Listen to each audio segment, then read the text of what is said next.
여러분 안녕하세요. 오늘은 장래 문제에 대하여 맹자는 어떻게 생각했는지 알아보겠습니다. 그에 앞서 공자, 묵자, 맹자 세 사람의 관계부터 간단하게 살펴볼까요? 육아의 창시자 공자는 기원전 551년에 태어나 479년에 사망했고, 공자와 육아사상을 비판하며 묵가사상을 창시한 묵자는 공자가 죽은 후인 기원전 470년경에 태어나 391년경에 사망한 것으로 추정됩니다. 또 묵자를 비판하고 공자를 계승하고자 했던 맹자는 묵자가 죽은 후인 기원전 372년에 태어나 289년에 사망했습니다. 공자와 묵자는 모두 장래를 간소하게 치러야 한다고 생각했지만 3년상에 대해서는 생각이 달랐습니다. 공자는 3년상이 천하에 통용되는 상이라며 옹호했지만 묵자는 3년상은 쓸데없는 짓이라고 하며 3개월 상으로 충분하다고 했습니다. 그렇다면 맹자는 어떻게 말했을까요? 맹자에는 맹자가 장래에 대하여 말한 내용들이 여러 차례 기록되어 있는데 여기서는 그 중에서 4가지 이야기를 소개하겠습니다. 먼저 양해왕 하편에 나오는 이야기입니다. 이야기의 배경은 제나라에 있던 맹자가 모친상을 당하여 노나라에 갔을 때의 이야기입니다. 노나라 평공이 외출하려고 하는데 장창이라는 총애받는 신하가 물었다. 전에는 임금님께서 외출하시게 되면 반드시 담당 관리에게 갈 곳을 알리셨는데 지금은 수레가 이미 출발 채비를 마쳤는데도 담당 관리가 갈 곳을 알지 못하니 어디를 가시려는 것인지 감히 여쭙습니다. 그러자 평공이 말하였다. 맹자를 만나보려고 한다. 장창이 말했다.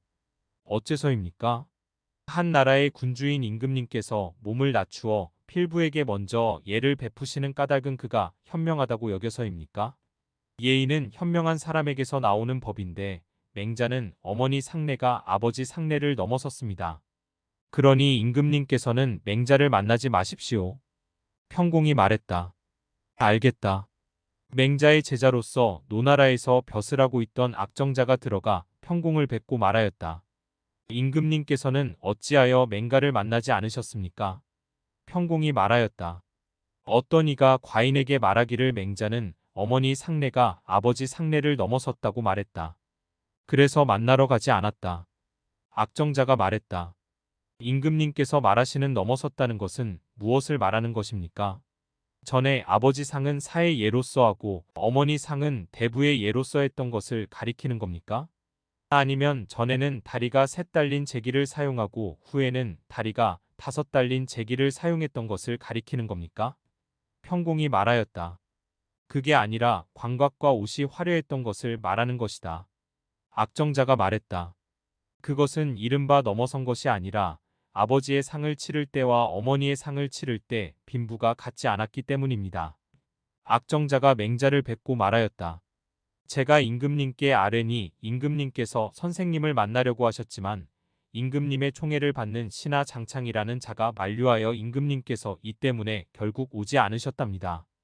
맹자가 말했다. 갈 때 누가 시켜서 가기도 하고 멈출 때 누가 저지하여 멈추기도 하지만 가고 멈추는 것은 사람이 어쩔 수 있는 것이 아니다. 내가 노나라 임금을 만나지 못한 것은 하늘의 뜻이니 장씨의 아들이 어찌 나를 임금과 만나지 못하게 할 수 있겠느냐?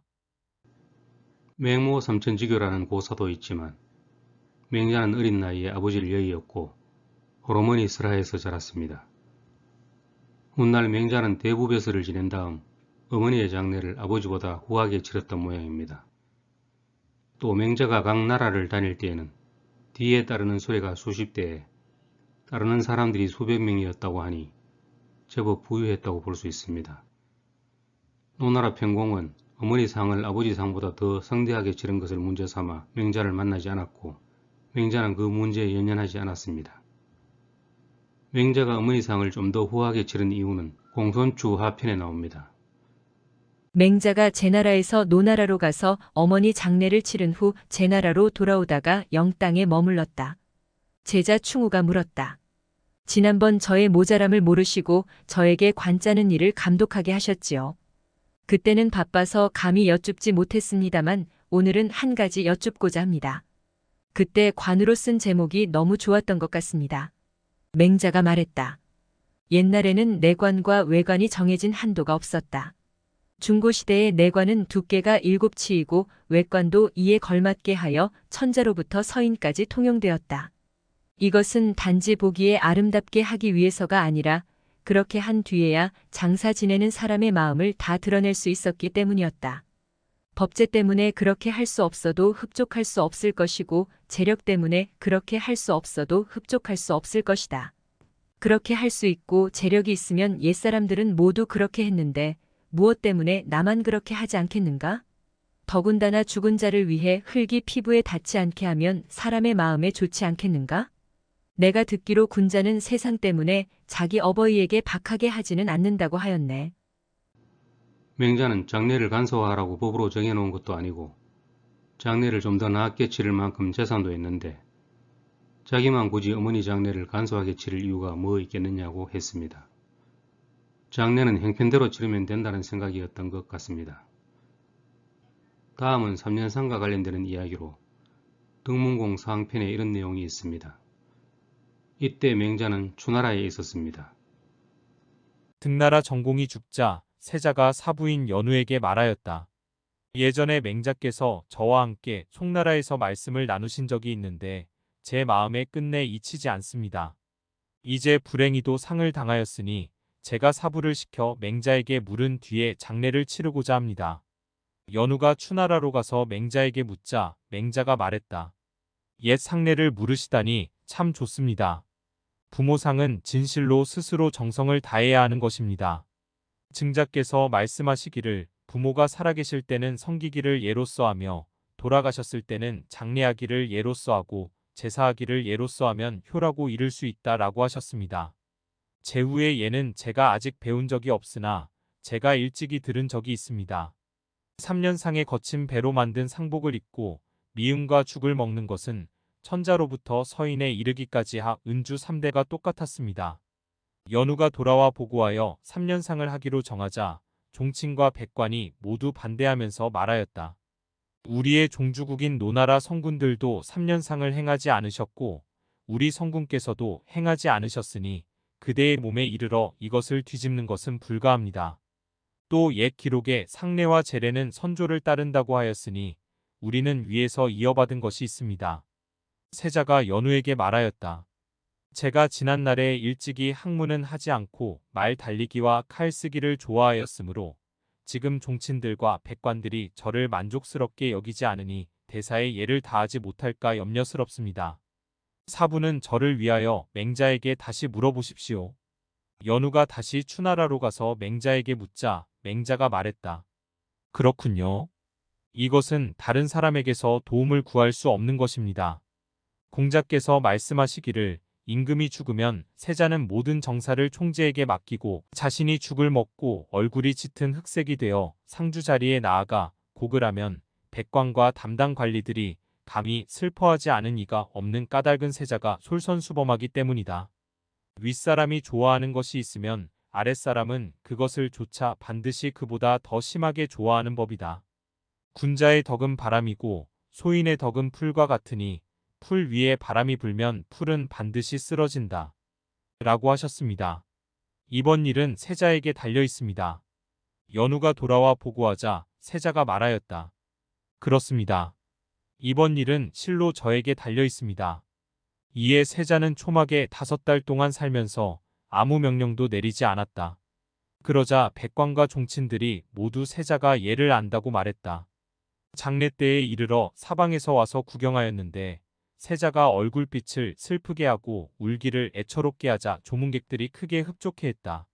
이 내용으로 미뤄볼 때 맹자는 3년상을 원칙으로 했지만 반드시 3년상을 치러야 한다고 보지는 않았던 것 같습니다. 마지막으로 등문공 상편에는 맹자와 묵가학파인 이지의 간접대화가 나옵니다. 간접대화는 당사자들이 직접 만나 대화하지 않고 제3자를 통하여 각자의 입장을 전달하는 방식의 대화를 말합니다. 대화의 내용은 다음과 같습니다. 묵자학파인 이지가 맹자의 제자 서벽을 통하여 맹자를 뵙게 해달라고 요청하자 맹자가 말했다. 내 진실로 만나보기를 원했는데 지금은 내가 병에 걸렸으니 병이 낫거든 내가 가서 만나보겠다. 이자는 오지 말라고 해라. 그 후 어느 날 이지가 또 맹자를 뵙게 해달라고 청하자 맹자가 말했다. 내가 지금은 만나볼 수가 있다. 그런데 직접적으로 말하지 않으면 이치가 다 드러나지 않으니 나는 우선 단도직입으로 말하겠다. 나는 이자가 묵자의 사상을 추종하는 자라고 들었는데 묵자의 사상을 추종하는 자들은 장례를 치를 때 검소함을 원칙으로 삼는다. 이자는 이 묵가의 도로서 천하의 풍속을 바꿀 것을 생각하니 어찌 이 도를 옳지 않다고 여기거나 존중하지 않겠는가? 그러나 이자는 자기 어버이의 장례를 후하게 치렀으니 이는 천하게 여기는 것으로서 어버이를 섬긴 것이다. 서자가 이 말을 이자에게 전하자 이자가 말했다. 유가의 학설에 따르면 옛사람들은 백성을 대하기를 어린아이를 돌보듯이 했다고 하는데 이 말은 무슨 뜻입니까? 저는 사랑에는 차등이 없으나 사랑을 베푸는 일은 부모님으로부터 시작해야 한다고 생각합니다. 서자가 이 말을 맹자에게 전하자 맹자가 말했다. 이자는 사람들이 형의 아들을 사랑하는 것이 그 이웃집의 어린아이를 사랑하는 것과 같다고 여기는가? 저 서경의 말은 비유를 취한 뜻이 따로 있다. 어린아이가 엉금엉금 기어서 우물로 들어가려는 것이 어린아이의 잘못이 아니듯이 백성들이 무지하여 법을 범하는 것이 백성들의 잘못이 아니라는 뜻이다. 또 하늘이 만물을 낼 적에 만물로 하여금 근본이 하나이게 하였는데 이자는 내 부모와 남의 부모를 똑같이 보았으니 이는 이자가 근본이 둘이라고 보기 때문이다. 상고시대에 자신의 부모를 장사 지내지 않은 사람이 있었는데 그 부모님이 돌아가시자 시신을 들고 가 골짜기에 버렸다. 그 후 어느 날 그곳을 지나면서 보니 여우와 살쾡이가 시신을 파먹고 파리와 등해가 모여서 시신을 빨아먹고 있었다. 그러자 그 사람의 이마에 진땀이 나고 곁눈질에서 볼 뿐 차마 똑바로 볼 수 없었다. 이마에 진땀이 난 것은 남들이 보기 때문에 그런 것이 아니라 속마음이 얼굴에 드러난 것이다. 그래서 그는 집으로 돌아가 삼태기와 들것에 흙을 담아 가지고 가서 시신을 흙으로 덮었다. 이렇게 시신을 덮는 것이 옳다면 효자와 어진이가 부모의 시신을 덮는 데에도 반드시 도리가 있을 것이다. 서자가 이 말을 이자에게 전하니 이자가 한동안 있다가 말하였다. 맹자께서 나를 가르쳐 주셨다. 지금까지 맹자가 장례와 삼년상에 대하여 어떻게 생각하는지 알아보았습니다.